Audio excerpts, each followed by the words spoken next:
A shekarar 1978 aka canja taken ƙasar Najeriya wato National Anthem zuwa wanda muke amfani da shi a yau, duk da cewa ba a bayyana dalilin da yasa aka canja taken ƙasar ba a wancan lokacin.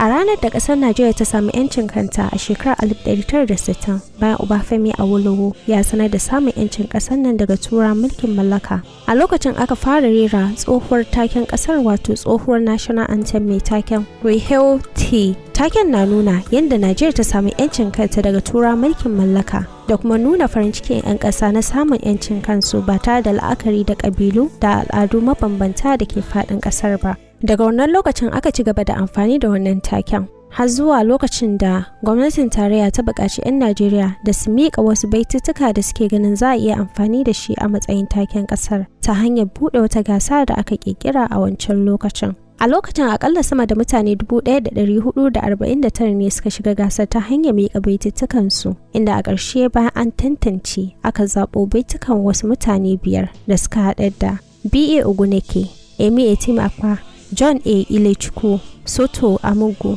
da P.O. Aderibe, inda aka ba su kyautar Naira 1,000 ta wancan lokacin aka kuma karrama su.